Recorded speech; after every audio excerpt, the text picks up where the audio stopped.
la 3 no me has hecho el favor de enviármela para subirla a la plataforma. Te recomiendo la 3. ¿Ok, Tatiana?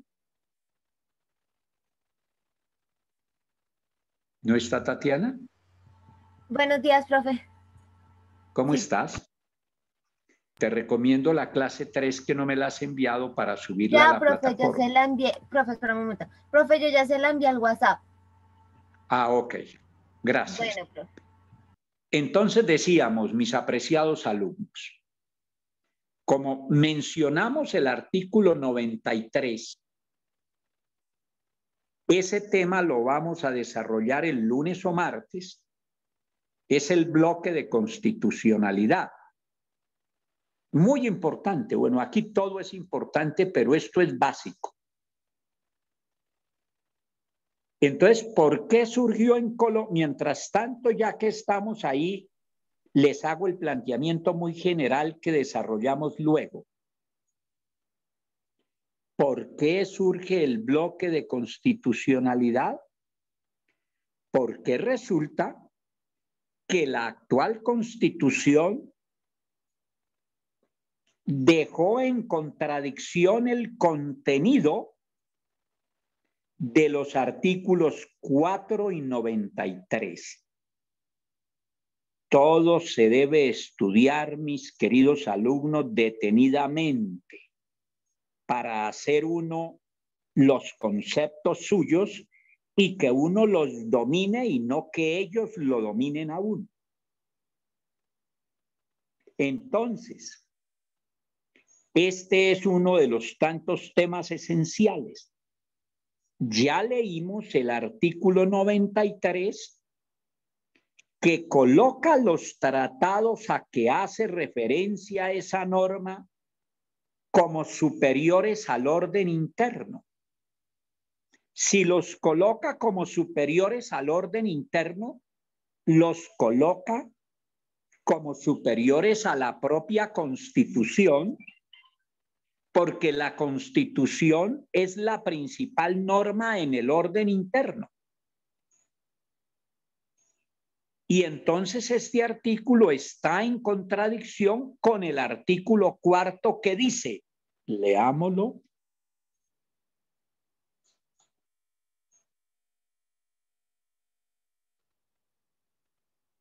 La Constitución es norma de normas. Artículo 4. La Constitución es norma de normas. En todo caso de incompatibilidad entre la Constitución y la ley u otra norma jurídica, se aplicarán las disposiciones constitucionales. Es deber de los nacionales y de los extranjeros. Hasta ahí es lo importante para lo que estamos tratando. Entonces, cualquier norma jurídica que esté en contradicción con la Constitución, sobre cualquier norma jurídica, incluidas las normas internacionales, priman las normas internas.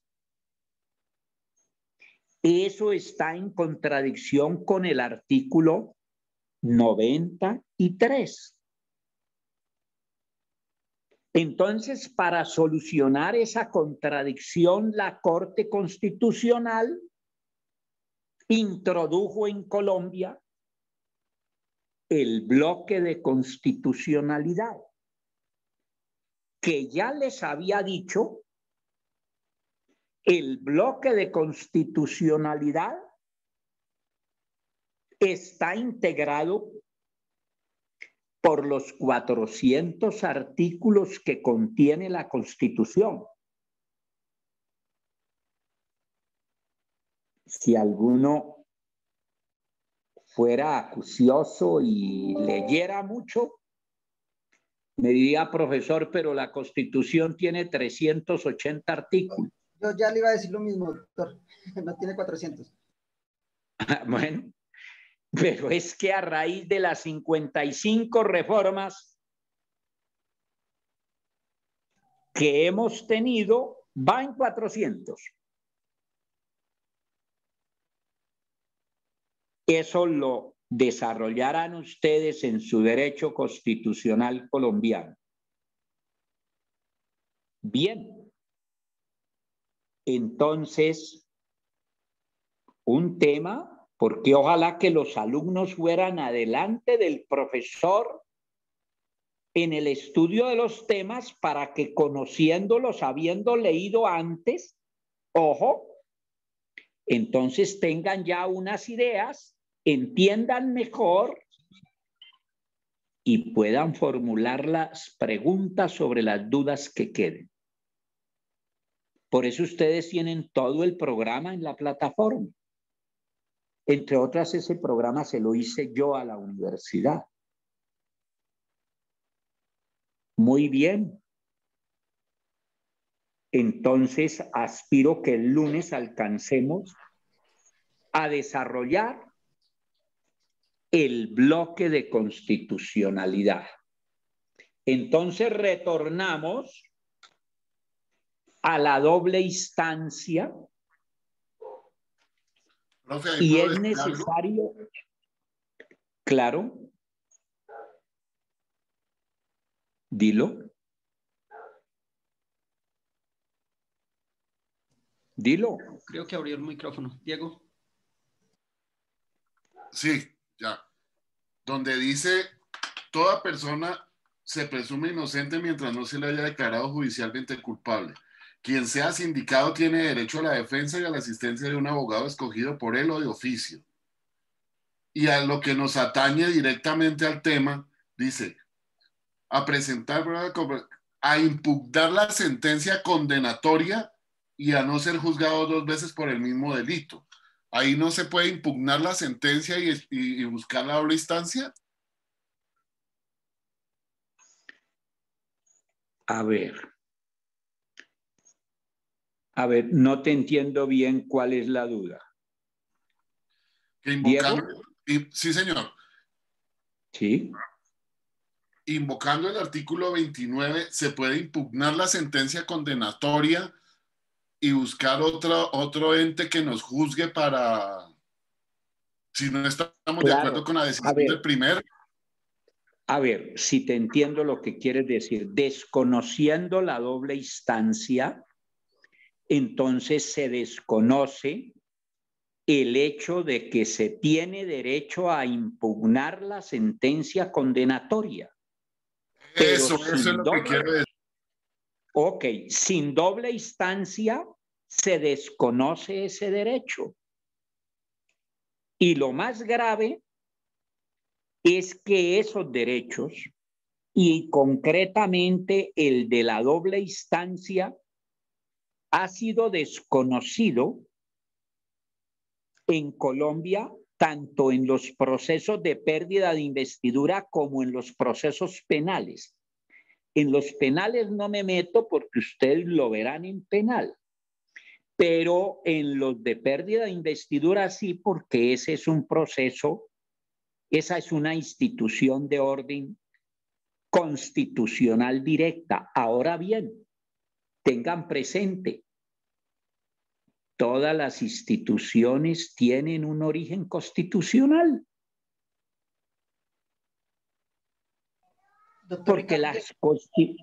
Porque la Constitución da las bases, lo hemos dicho muchas veces, pero hay que repetirlo y ustedes tienen que asimilarlo muy bien. La Constitución da las bases para todo el derecho y da las bases para el derecho interno y para el derecho internacional, de ahí que sea tan importante el concepto de derecho constitucional, porque en él comprimo toda la materia. Miren lo que estoy diciendo, en el concepto comprimo toda la materia. De ahí, el que entienda bien el concepto que les he dado, que es el mío, yo lo construí y como lo construí respondo por él.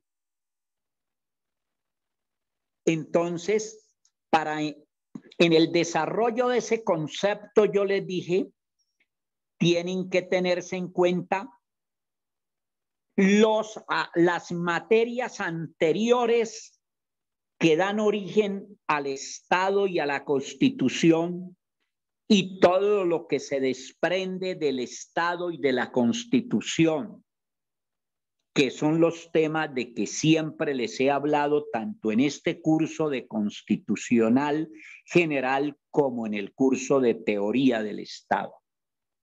Esto es muy bonito. Ustedes no hagan en la vida sino lo que les gusta. Si esto no les gusta, pónganse a otra cosa desde ahora. Pero si les gusta, entonces domínenlo. ¿Alguien más iba a hablar? Sí, profe, Jorge Méndez. Sí, profe, yo. A ver, Jorge, bueno, primero las damas. Total. ¿Qué dama quería hablar? Yo, profe, tú me dices que todo tu programa está en el contenido, bueno, programático, ¿verdad? Valga la redundancia. No te digo a ti, le digo a todo el curso. Bueno, sí, nos dices a todos. Lo que pasa es que, pues yo miro, pero veo solamente hasta la sección 5. Y pues sí quisiera saber, por ejemplo, en la materia como tal, derecho constitucional, qué es lo que yo debería ya saber, o sea, lo que terminaría sabiendo ya cuando termine pues la clase en todo el contenido programático. Solo lo veo hasta la sesión 5 y no veo las clases subidas, las grabaciones.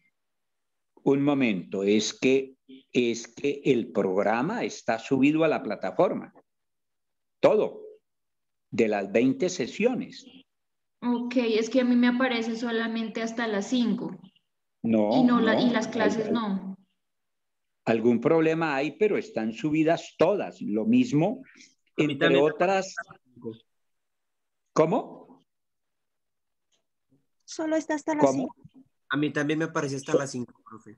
Ah, bueno, entonces, pero un momentico, hasta las 5, porque ya es el desarrollo del curso, pero en la plataforma tiene que estar porque yo lo subí todo el contenido programático y si hubiese algún problema, confírmenlo porque entonces vuelvo y subo todo el contenido programático. Sí, profe, no aparece. No aparece. Ok, entonces ya me ocupo esta tarde o mañana de ver por qué no aparece, porque lo subí mucho antes de que empezáramos el curso. Ok. Sí, profe, Muy muchas bien. gracias, porque sí me gustaría tener ahí como todo Claro. claro para ir repasando qué es lo que yo debo aprender en Derecho Constitucional, porque la verdad todavía no lo tengo muy claro. Pero una cosa, aquí hemos visto ya unos temas importantes y eso es lo que debe aprender en Derecho Constitucional, más lo que está en todo el programa, Muy bien, yo miro porque si es que se borró, alguna cosa pasó en la plataforma, pues vuelvo e incluyo todo el contenido programático que lo incluí de las 20 sesiones, Muy Sí, bien. profe, le recomendamos que por favor revise porque si no, Muy no bien. aparece. Yo reviso eso esta tarde o mañana, tan pronto le pueda sacar un tiempo. Muy bien. Entonces, íbamos en qué. Preguntas, profesor. A ver. Gracias, profesor. Mucho gusto saludarlo. Muy buena la parte que el profesor nos habló de la pérdida de investidura para llevarnos aquí al tema de la doble instancia. Porque definitivamente yo quiero y admiro al profesor cómo preparó su defensa, excelente, y esto, Sí. digamos, la forma como fallaron en contra suya de muchas maneras y pues esto fue netamente política, que se fueron en contra. Viendo incluso el libro de la justicia al servicio de la política en la página 132, donde está el título del Consejo de Estado pierde legitimidad y respeto. Y entonces usted con su defensa nos lo demostró que así es. Entonces mi pregunta, ¿qué va, profesor? Nosotros en el módulo anterior con un profesor de penal aprendimos, porque aquí pues es muy importante que el profesor nos habla del tema de que lo penal que va para otro lado, y en el caso de la pérdida de investidura, el tema de la doble instancia, por ejemplo, con el tema de Andrés Felipe Arias, mire que en el artículo, creo que es el 29, compañeros, si de pronto no estoy mal, de ahí se cogieron los abogados para obligar al Consejo de Estado o a la Corte Suprema, perdone que si me equivoco, profesor, me corrige, y ahí es que va mi pregunta. La Corte Suprema tuvo que abrir 2 salas para que ellos hicieran el artículo 29, donde tienen el derecho a apelar. Perdón, compañera Viviana, donde tiene el derecho del artículo 29 a apelar, y no hace la claridad si en primera o segunda instancia, y tuvieron que abrir 2 salas. Entonces mi pregunta es, profesor, admirando su defensa, ¿usted tiene algunos más derechos para acogerse, o necesariamente debe acudir a la Corte Internacional según los convenios y según estos artículos que acabamos de ver? Eso es, profesor, y yo le agradezco. Bueno, a ver, primero les estoy dando la teoría, es decir, el tema directamente constitucional para que entiendan mejor el caso. Pero como ustedes ya saben, lo he repetido muchas veces, que el derecho se aprende estudiando la teoría, pero también practicándolo. Entonces, las 2 cosas van correlacionadas. Y el que tiene la experiencia directa, el que ha estado conociendo casos porque ha sido funcionario público, juez o cualquier cosa que tenga que ver con el derecho, pues tiene un terreno avanzado porque la experiencia es vital. Entonces, le respondo si le entendí bien el sentido de su pregunta. En el caso mío, hubo una causal que no se dio. Es decir, el Consejo de Estado me creó una causal de pérdida de investidura. Entonces, eso en sus reflexiones tantas que deben hacer sobre el caso, ¿qué les muestra? Que se violó el principio de separación de funciones. Porque entonces un poder constituido, limitado, jurídico, el del Consejo de Estado, creó para mí una causal que no existe en la legislación. Porque el hecho de que yo figurara inscrito, eso no implicaba el ejercicio de un cargo o empleo, que es lo que prohíbe la Constitución en su artículo 180, numeral primero. Entonces son muchas las aristas que ustedes pueden deducir de eso.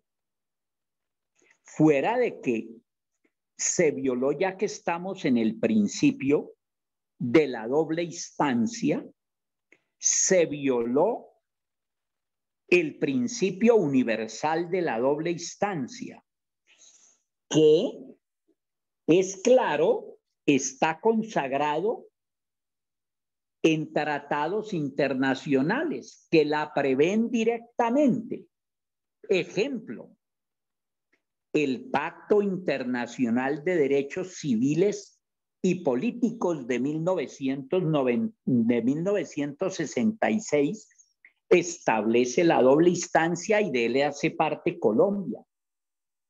Y la Convención Interamericana de Derechos Humanos, ambos suscritos y ratificados por Colombia, consagran el derecho de toda persona a que el fallo condenatorio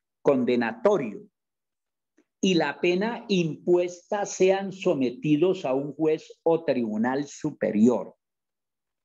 Entonces, no solamente en el caso mío, sino en todos los procesos de pérdida de investidura hasta el año 2018, cuando se expide la ley 1881, que reconoce la doble instancia, en todos los casos se desconoció ese principio. Ahora bien, tú mencionas el caso de Andrés Felipe Arias, que es muy distinto a este, porque ese es un caso penal. Pero en materia penal también se ha desconocido la doble instancia y también se reconoció la doble instancia en el año 2018, pero eso fue mediante un acto legislativo, una reforma constitucional, pero no se reconoció la doble instancia con carácter retroactivo. Entonces, lo que está pidiendo Andrés Felipe Arias, caso muy distinto al mío, porque ese es un problema, el de él penal, el mío es un problema disciplinario porque la pérdida de investidura está establecida como una sanción disciplinaria. Pero miren lo mal concebida que está, porque siendo una sanción disciplinaria es más grave en la práctica que una sanción penal, por lo que les decía ayer, porque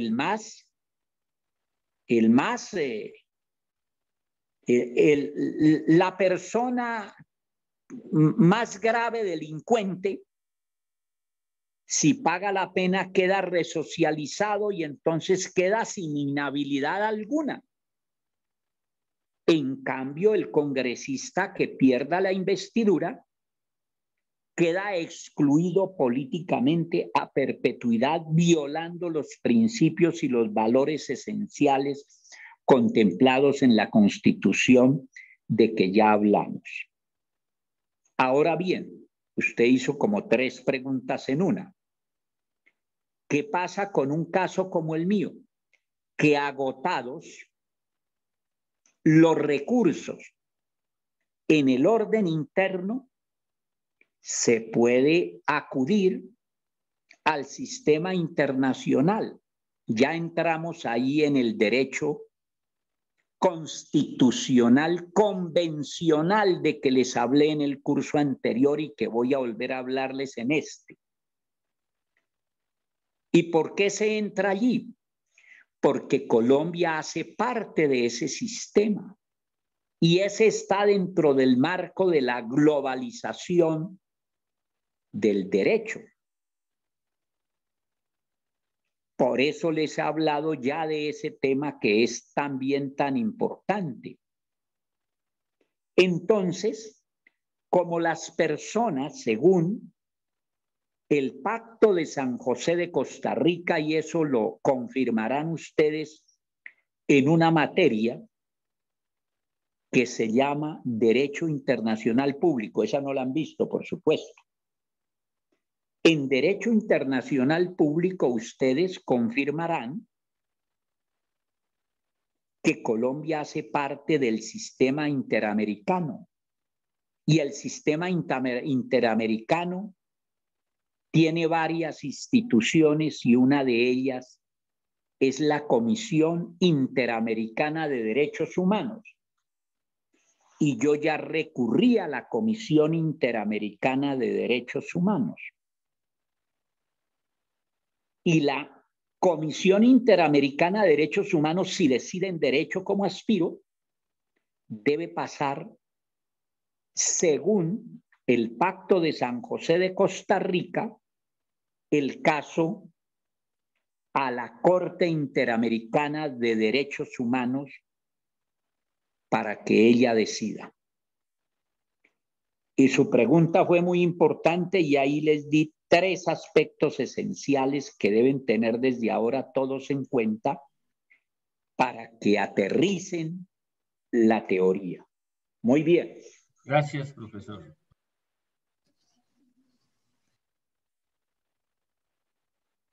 Muy bien. Entonces, otro tema del que ya hablamos ayer de la pérdida de investidura fueron las razones para establecerla, que la sinteticé en dos esenciales: combatir la corrupción y buscar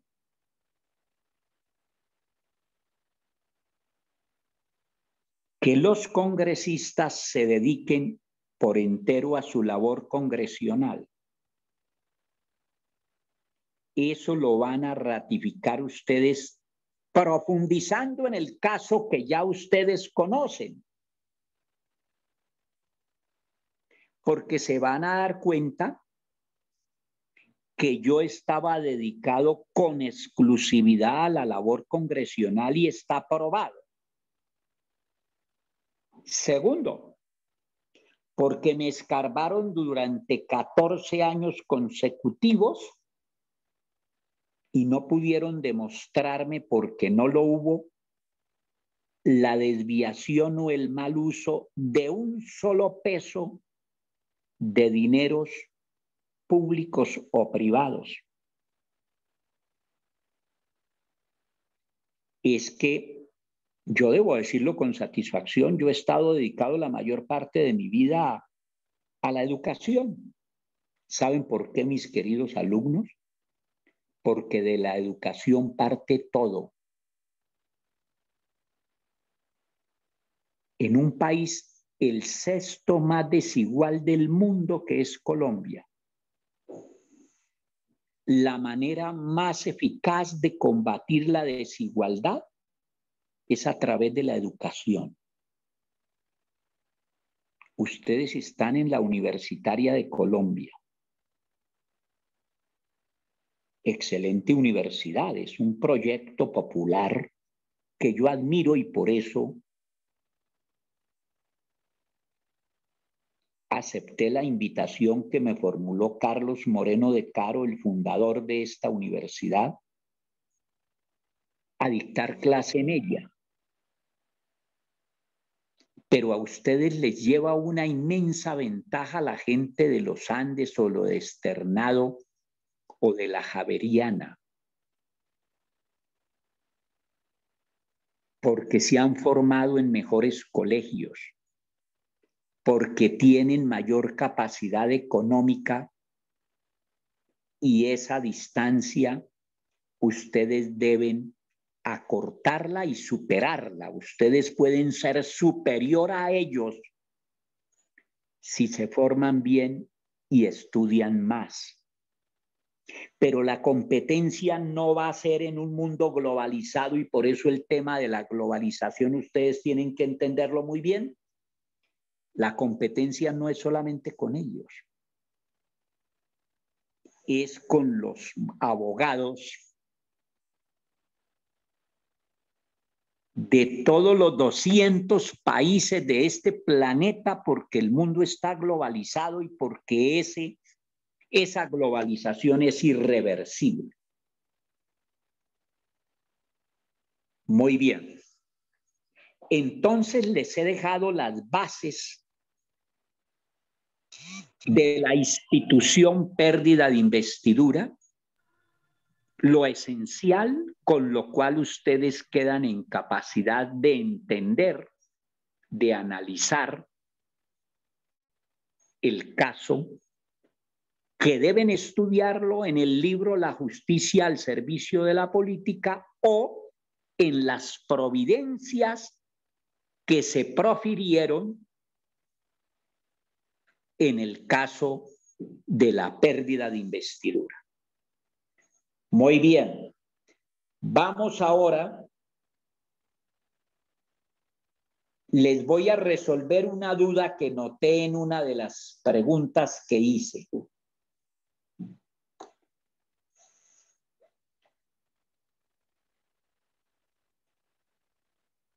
Es que ustedes, entre tantas cosas que tienen que tener claras, no pueden confundir la Constitución con la ley.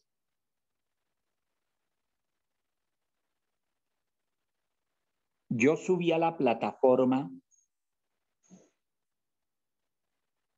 en la clase de hoy. Miren a ver si está. Como una o dos páginas con un título que dice Ejercicio para diferenciar la Constitución de la ley y los mecanismos de reforma de la Constitución. ¿Encontraron eso subido a la plataforma o no? Debe estar en la clase de hoy. En Sí, todo doctor. caso, Sí, señor. ok, entonces, ustedes con este ejercicio que van a hacer ahora para que ustedes mismos debatan ahora en porque aquí el que más trabaja soy yo. Entonces, el que más descanso necesita soy yo. Entonces, en los 10 minutos, pero lo van a hacer desde ahora para que tengan 20 minutos, explico en qué consiste el ejercicio que van a hacer.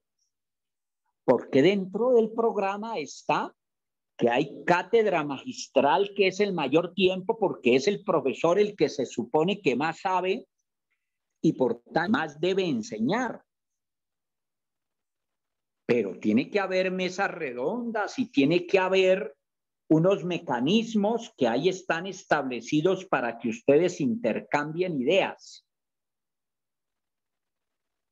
Entonces, para que ustedes diferencien la Constitución y la ley, lo pueden hacer por distintos mecanismos. Uno es que miren cuántas reformas ha tenido la Constitución.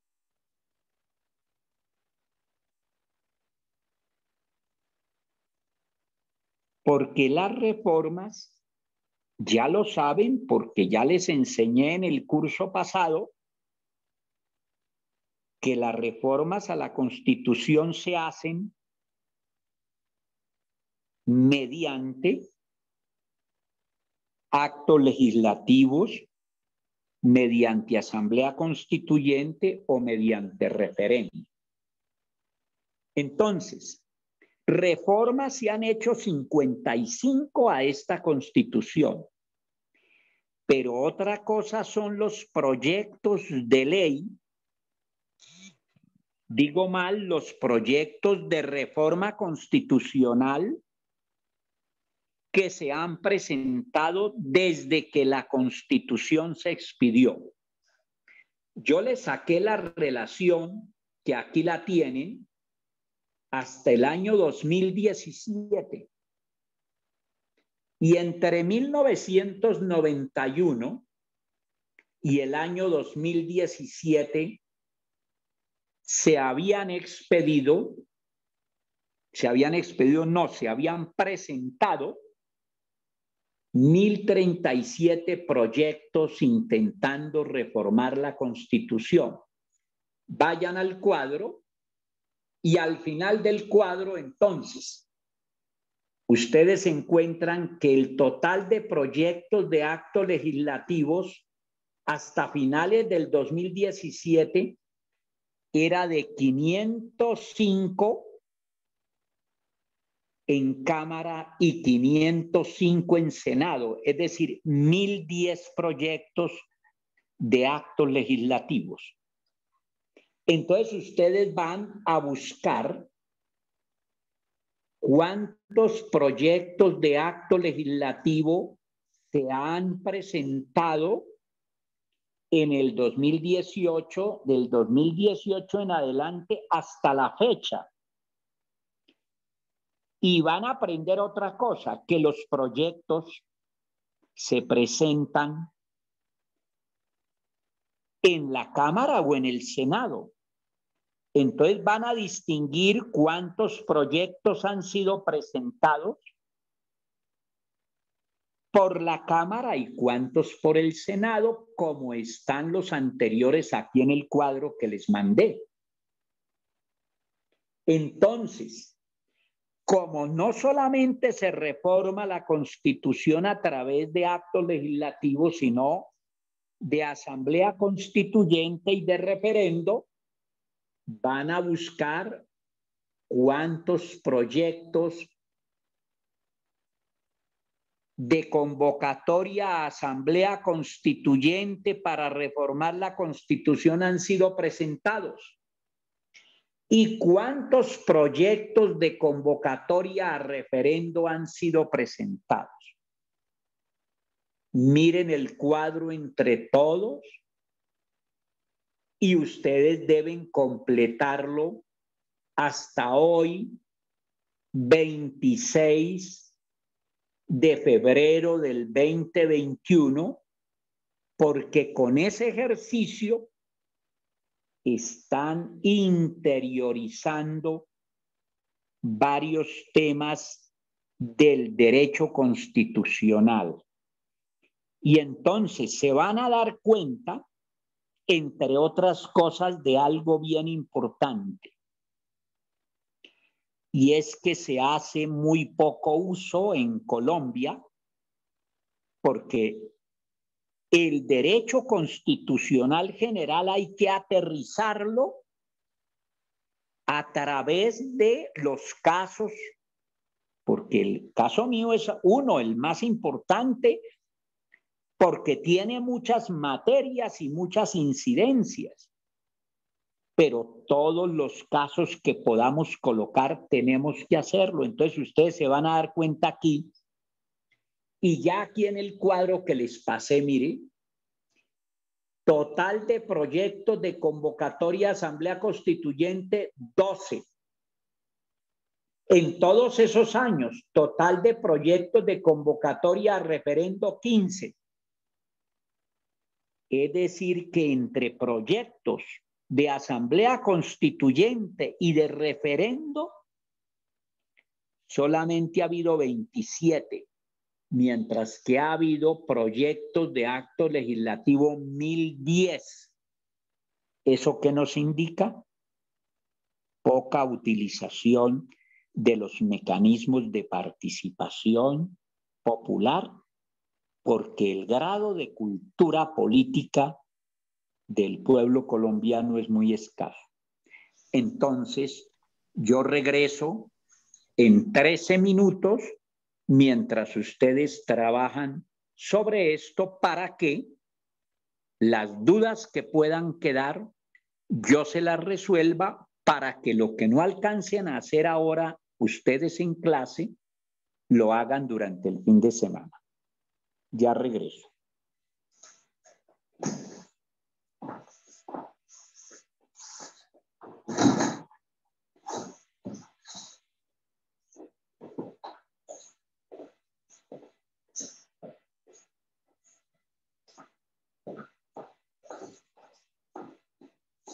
Ay, qué pena, compañeros, es que me perdí un poquito. ¿Qué es lo que toca hacer?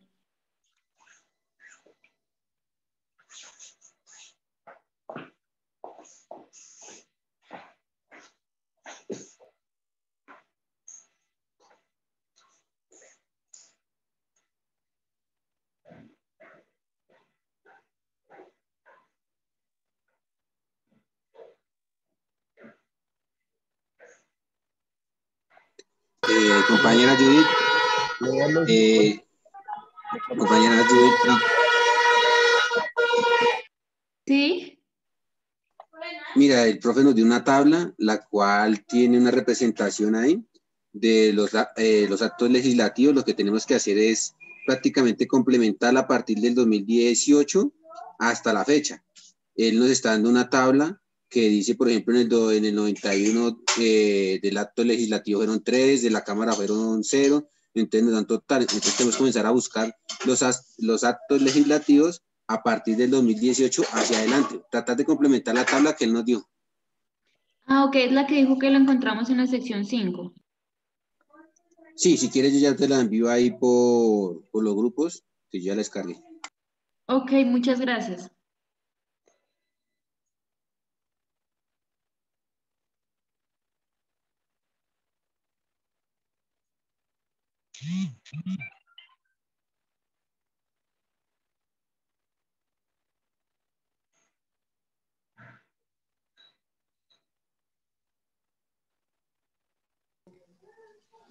Complementar ese ejercicio que él estaba realizando desde enero de 2018 hasta hoy. Es realmente lo que hay que hacer, la misma actividad de esa tabla. Muchas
Bueno.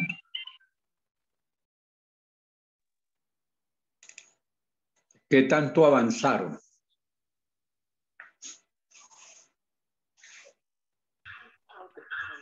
Profe, ¿nos puede dar otro espacio, más tiempo, por favor?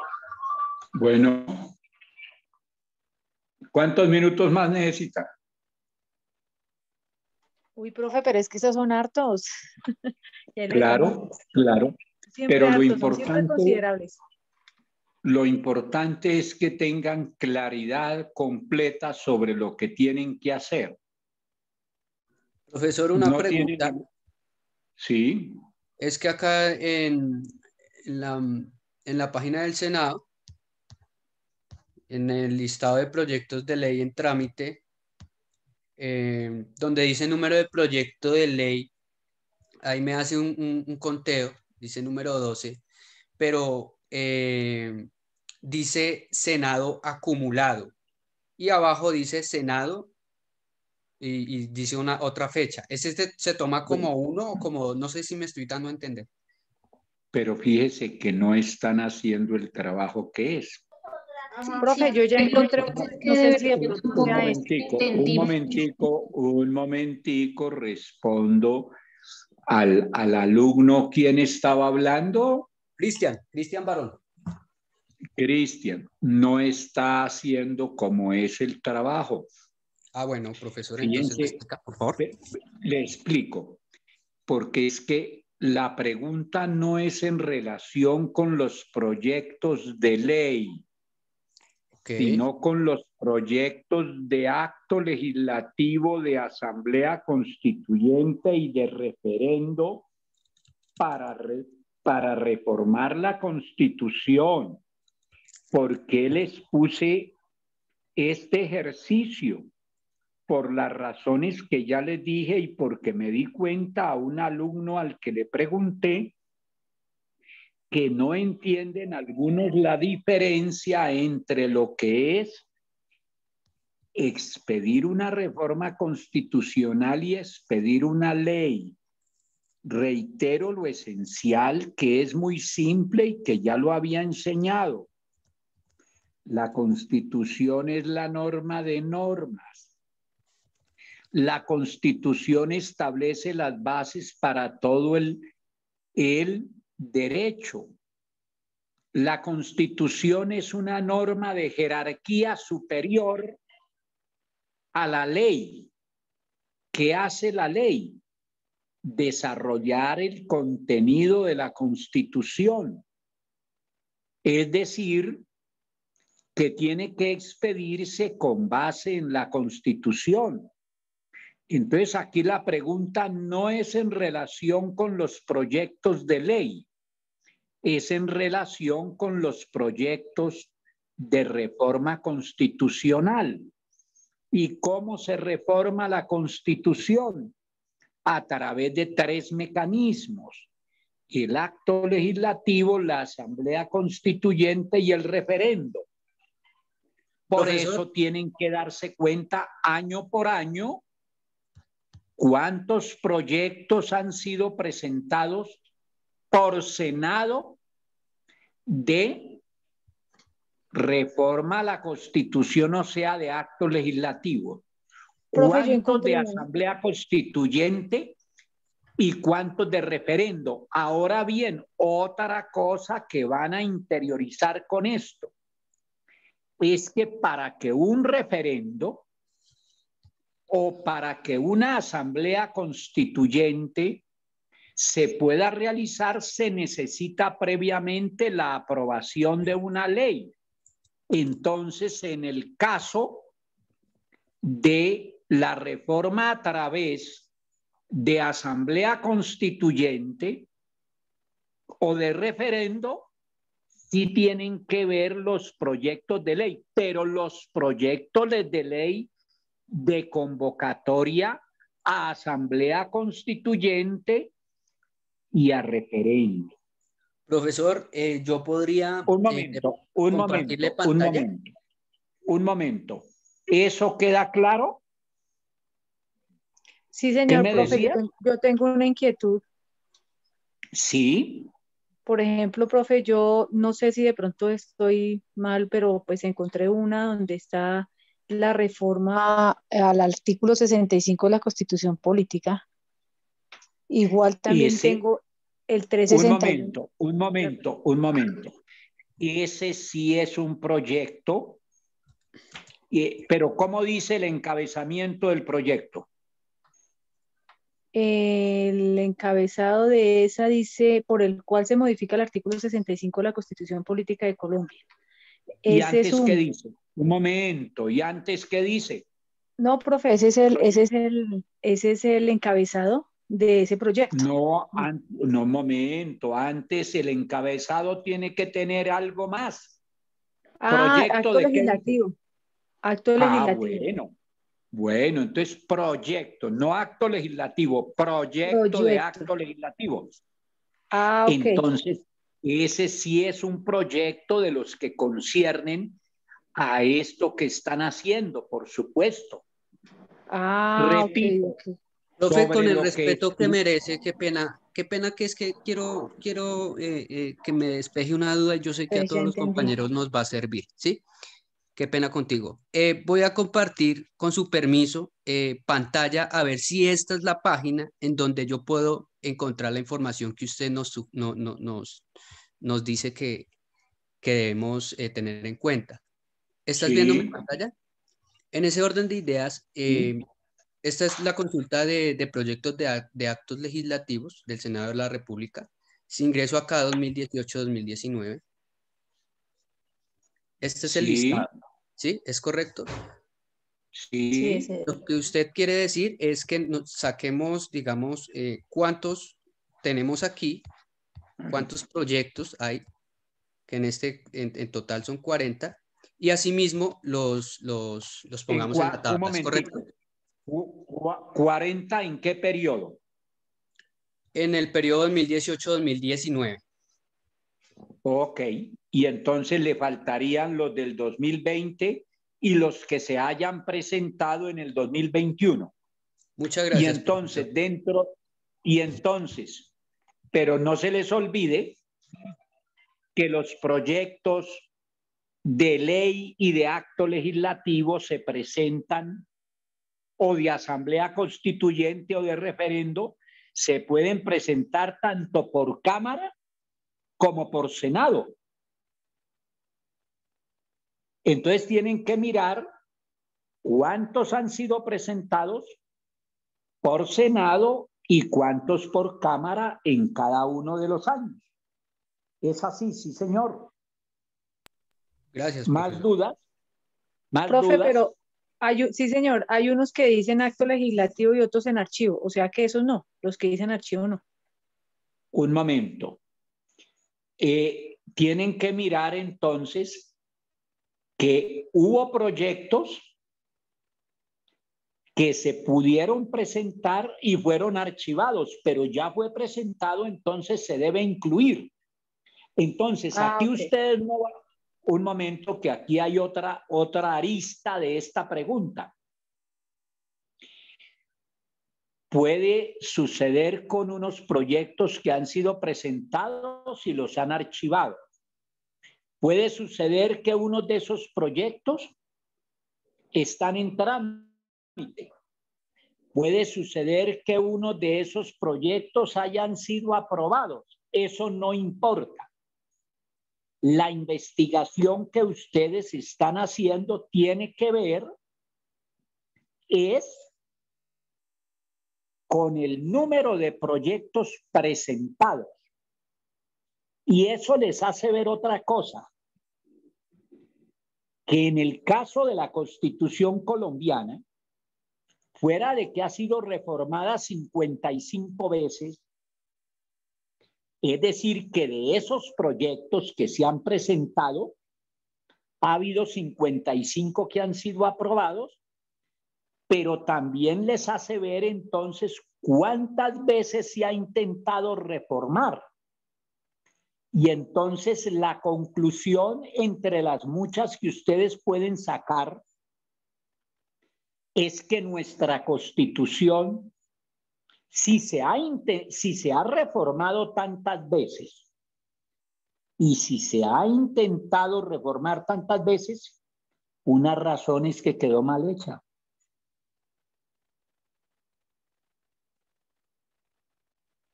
Mucha inseguridad claro? jurídica. Mucha inseguridad jurídica. Mucha inseguridad jurídica, sí, señor. Mucha pérdida de tiempo por no tener unas instituciones lo suficientemente sólidas, Jorge. Doctor, y me llama mucho la atención cómo tantos integrantes Estados del Unidos. Sí, sí. ¿Cómo? No, que me llama la atención cómo, digamos, ese sistema bicameral que tenemos, que tiene tantos integrantes de Cámara y Senado. Por ejemplo, para la reforma que se le hicieron al CEPACA, a la ley 1437 de 2011, cómo modifican mediante una ley que no concierne nada para modificar una ley que va a modificar derechos fundamentales, por ejemplo, como la del derecho de petición, la hicieron mediante el CEPACA, una ley ordinaria y no estatutaria. Entonces yo digo, tanto congresista, o sea, y ni siquiera revisar algo tan simple. Así es. Ellos de eso poco saben. Muy bien. Entonces, alguien está coordinando esta labor para que todos integren el trabajo y entonces no vaya a quedar ninguna duda y saquen, a ver, entonces ya entendido, van a sacar ustedes unas conclusiones de lo que ha pasado a raíz de que la Constitución colombiana se haya intentado reformar tantas veces. Esa pregunta tienen que ustedes resolverla. Entonces, si les da que son 1500 veces que se ha intentado reformar, no sé cuántas, porque yo tengo el dato hasta el año 2017, iban 1037. Profe, ¿cómo es la pregunta? ¿La puede volver a repetir? Qué pena. Concéntrese, viejito, concéntrese, mijo. Sencillamente, ¿cuáles son las conclusiones que ustedes sacan de que la Constitución se haya intentado reformar? Quedó sin micrófono, profesor.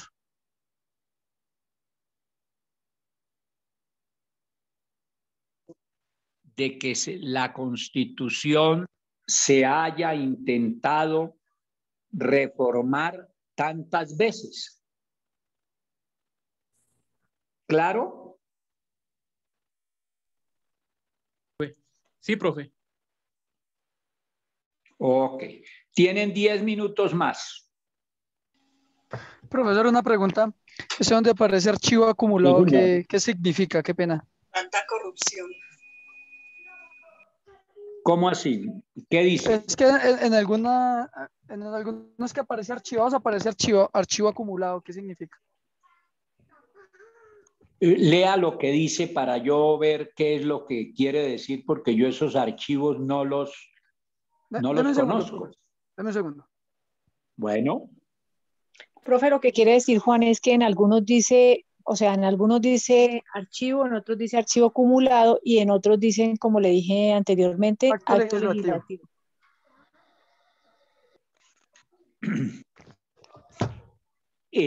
Léanme lo que dice, porque puede ser que hay unos proyectos que han sido acumulados con otros, con otro o con otros. Entonces lean lo que dice. Ya le leo, profesor. Ok. Por ejemplo, acá dicen uno de archivo acumulado, ya le digo, donde dice, por el cual modifican los artículos 328 y 356 de la Constitución Política, otorgándole al municipio de Villavicencio, Meta, el carácter de Distrito Especial Turístico, Cultural y Universitario. 13 de marzo del 2019. Ese es el Senado. Dice 35 y 19 archivo acumulado. Entonces, ese es un proyecto que pretende esa reforma y que está haciendo y que fue presentado por el Senado. Entonces ahí tienen un proyecto de acto legislativo presentado. Uno, ¿cuántos en cada año? Para que ustedes, como yo les hice el cuadro, hasta el año 2016 y de pronto revisen si ese cuadro que yo hice está ajustado a la realidad o me he equivocado en algo. O me he equivocado en algo. Profe, pero también contamos los que dice archivado. Claro, claro, porque ese fue un proyecto que fue presentado y que luego lo archivaron. Por eso les dije, con los proyectos presentados puede haber sucedido una de estas tres cosas. Uno, que esté en trámite. Dos, que haya sido archivado. Tres, que haya sido aprobado. Si ha sido aprobado, se encuentran entonces entre los 55 proyectos convertidos en reforma constitucional.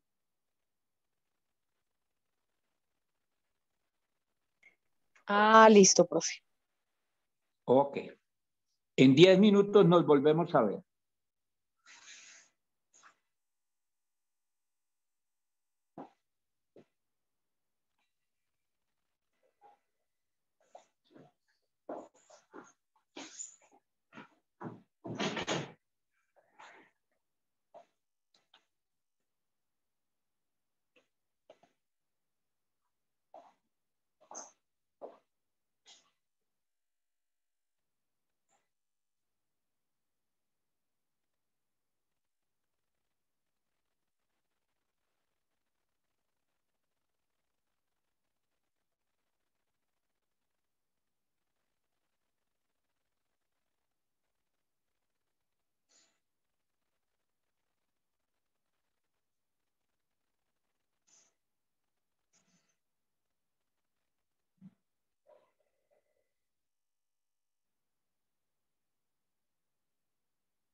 Bueno, ¿persiste alguna duda?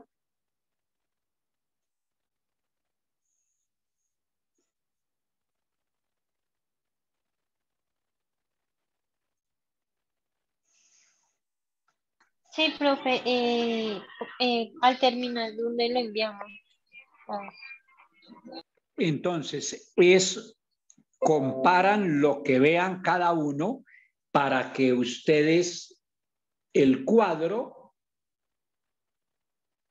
que yo les mandé, todo lo que van a hacer es completarlo bajo el mismo esquema. Entonces van a agregar los años 2018, 2019, 2020, 2021 hasta hoy. Es completar el cuadro y entonces ustedes, a ver, ¿qué van a resolver con este trabajo? Uno, apúntenlo de nuevo. ¿Por qué la Constitución se ha intentado reformar tantas veces? Dos, establecer la diferencia entre la Constitución y la ley, que ya la hemos visto, pero es escribirla.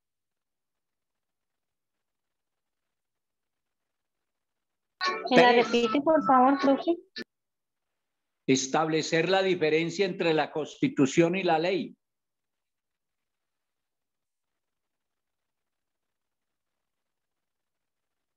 Tres,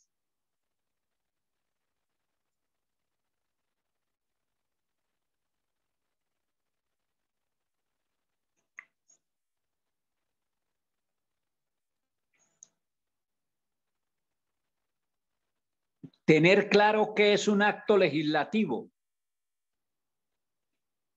Tener claro qué es una asamblea constituyente. Tener claro qué es un referendo.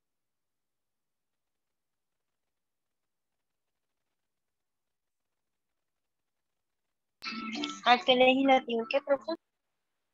Tener claro qué es un acto legislativo, tener claro qué es una asamblea constituyente, tener claro qué es un referendo.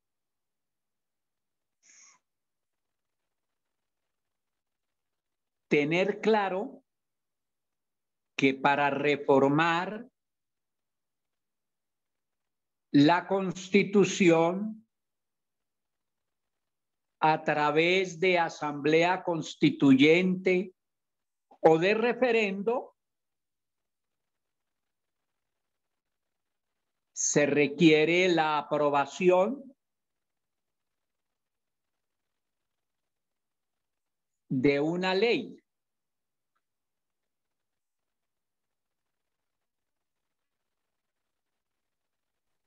Profe, tener claro para... Un momentico, de una ley. Y es por eso... Llame al fijo. Y es por eso, no interrumpan. Y es por eso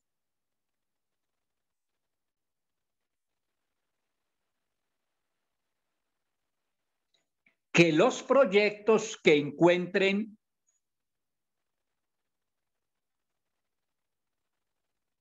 sobre ley de convocatoria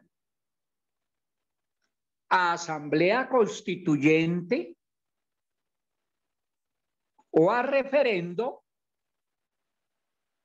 deben ser incluidos. ¿Sobre qué, profe?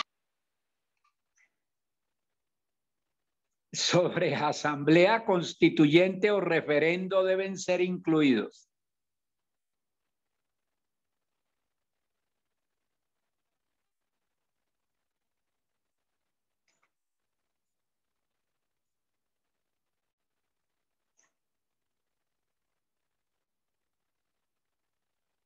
Eso es muy sencillo, pero esas deducciones ustedes tienen que hacerlas porque el propósito de que busquen estos datos es para que entiendan lo que les he dicho.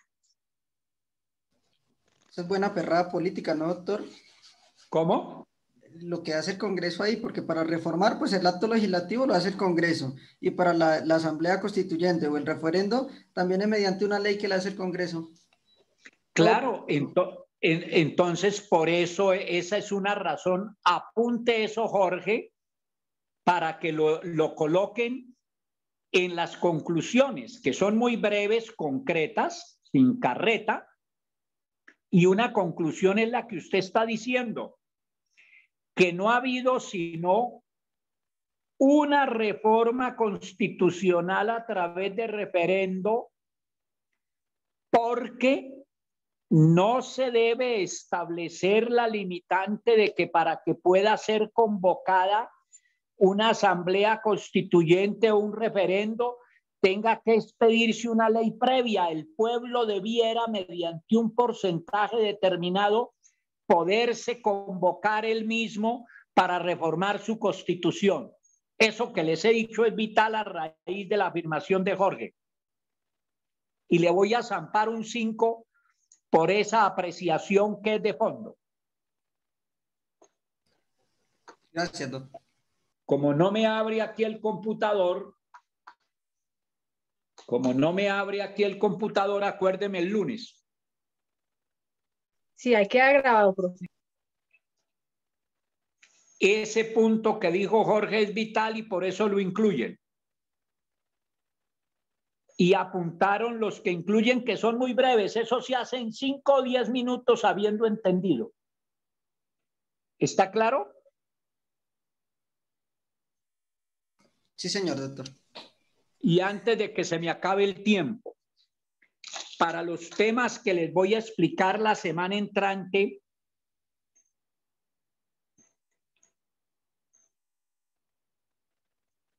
traigan claro estos conceptos que ya los hemos visto.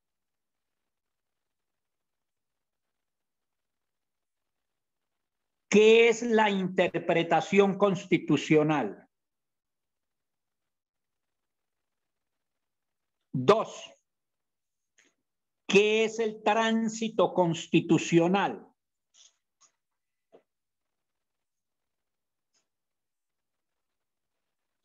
3. ¿En qué consiste la inconstitucionalidad sobreviniente? ¿En qué consiste la inconstitucionalidad sobreviniente?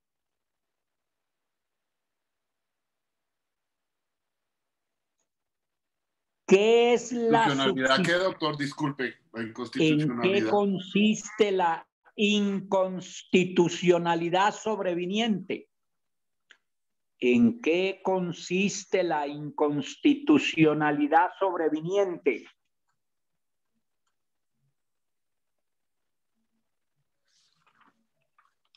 ¿Qué es la subsistencia de la legislación preexistente? ¿Qué es la subsistencia de la legislación preexistente?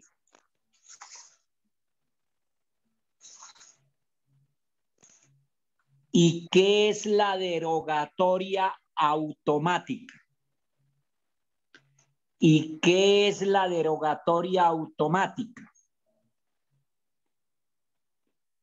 Los que tengan mi libro, La justicia al servicio de la política, eso está explicado en las páginas 69 a 73. Pero los que no lo tengan, pues busquen en cualquier otra parte buenos textos de los que les he recomendado. ¿Qué páginas, profe, de su libro? 69 a 73. ¿Pero en el chiquito también salen o solo en el grande, profe? Eso sí no lo tengo claro si sale en el chiquito utilizando su expresión. Pero ustedes para este curso deben procurar estudiarse los que quieran, no solamente, no el chiquito, sino el grande, porque allí encuentran bastante doctrina y jurisprudencia, como les he dicho. ¿Y en el Estado y la Constitución sale en algún lado o no? No, en el Estado y la Constitución este tema no está. Muy bien. ¿Alguna duda? Porque ya hoy no me dieron tiempo de preguntar. Entonces, ustedes son los que han preguntado todo el tiempo y eso está bien. Entonces, para no dejar inconcluso un tema, díganme más dudas. Y para no preguntar... el trabajo, ¿dónde hay que enviárselo? ¿Algún correo o a Tatiana? No, es que mire, esto es muy sencillo.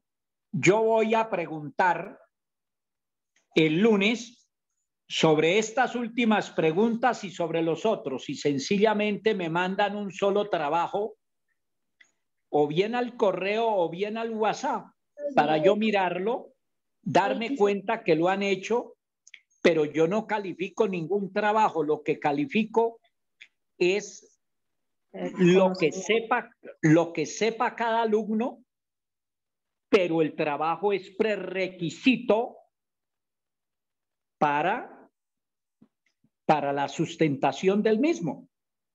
Además, esto es muy sencillo y los temas últimos que les di es porque son vitales y ustedes deben tenerlos estudiados para que me entiendan las explicaciones que les voy a dar sobre ellos la semana entrante.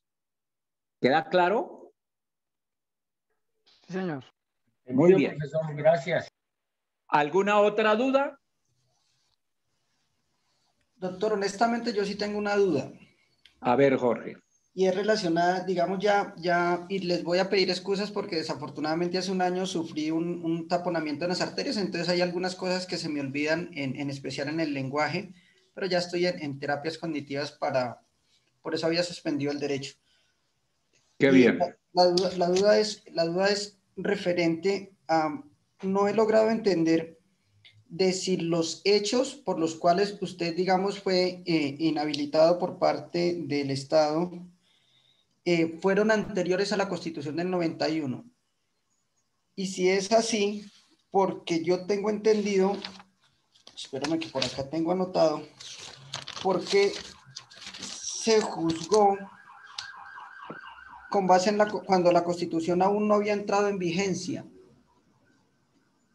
A ver, no. La Constitución, Jorge, sí había entrado en vigencia. O sea, que los hechos por los cuales a mí se me sancionó son posteriores a la Constitución de 1991. Porque en la Constitución de 1991 fue donde se estableció la pérdida de investidura, porque antes ella no existía.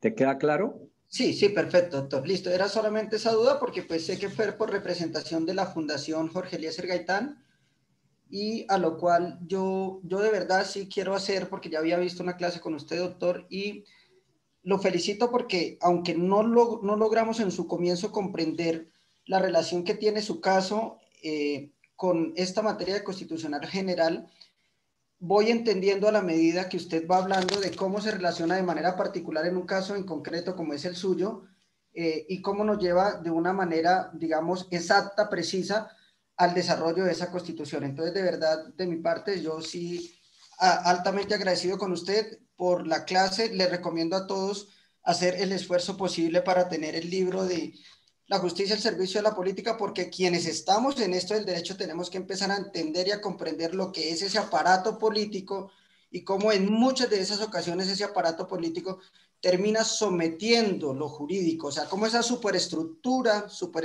política termina muchas veces sometiendo la estructura jurídica. Entonces, solamente esa apreciación, doctor. Pero muy bien, pero le agrego otra.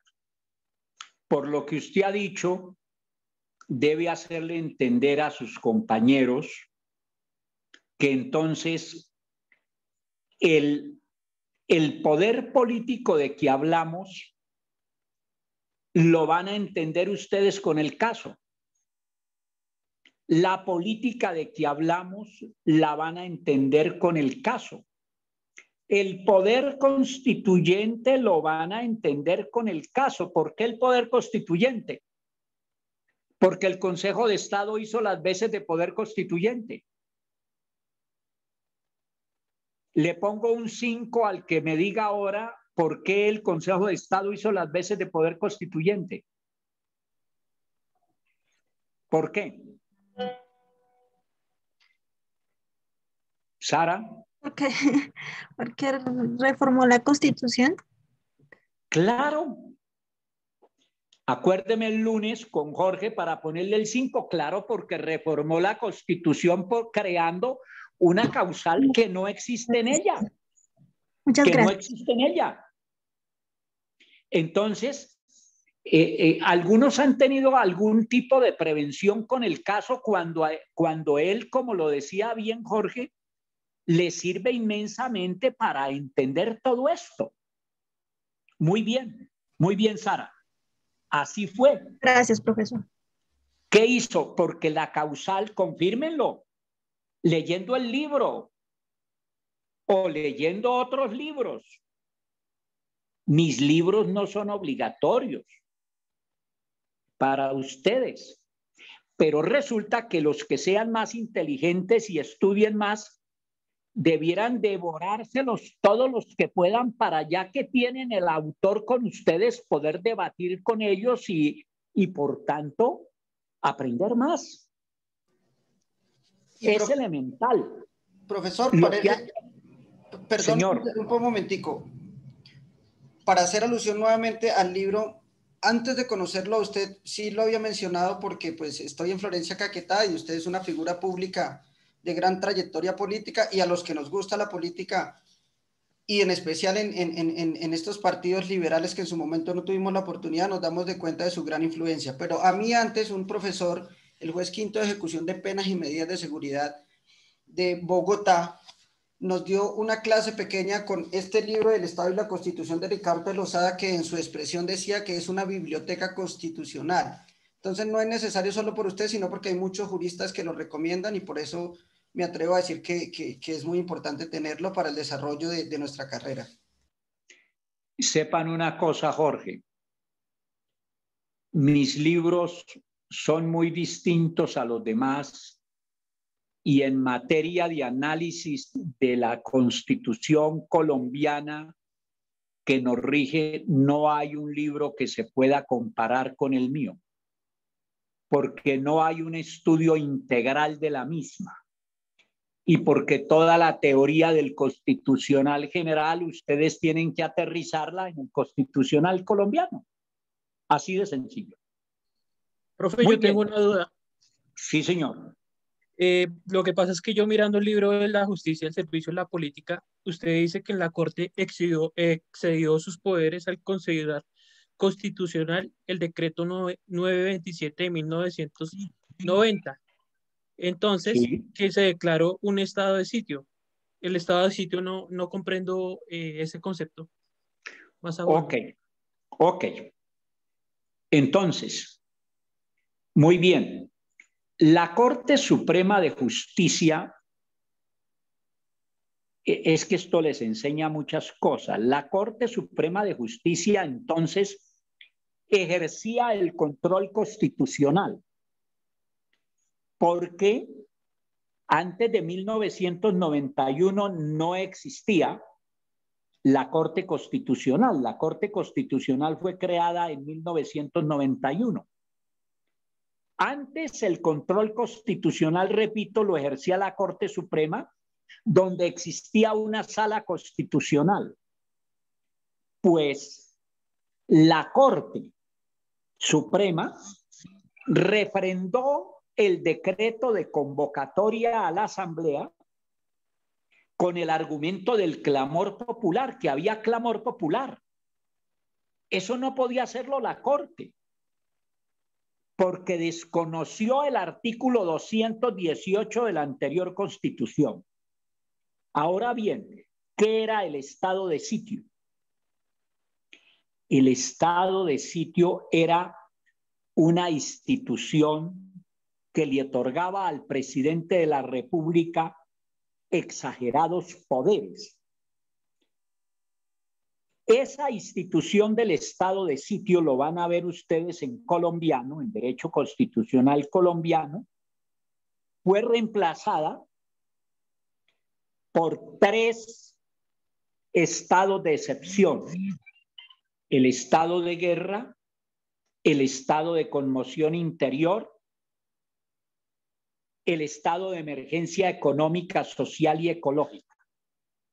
Entonces, leyendo el capítulo 2 del libro, ustedes se van a dar cuenta que allí se dio uno de los 5 golpes de Estado, porque el presidente de la República no podía convocar una asamblea porque no estaba permitida como mecanismo de reforma, y menos podía convocarla bajo la institución del estado de sitio, porque el estado de sitio era una institución para mantener el sistema y no para cambiarlo. ¿Lo va a entender mejor con esta explicación? Leyéndose como deben leerse, puro derecho constitucional, el capítulo 2 de la justicia al servicio de la política. ¿Te queda claro? Sí, profe, gracias. Con mucho gusto. Explótenme. Cuando digo explóteme de manera figurada, quiero decir pregúntenme mucho para que aprendan. Pero uno pregunta cuando entiende, porque al entender le surgen dudas. Sí, señor, total. Muy bien. Que le rinda. Profesor, Feliz gracias, fin muy de amable, lo semana. mismo. Feliz fin de semana. Hemos avanzado Profesor, buen mucho día. en esta Muy bien, primera muchas gracias. semana. Buenas Muy tardes, bien. profesor, gracias. Que sean felices. Gracias a todos. Gracias. Estudien Gracias, mucho. profe. Muy bien. Gracias.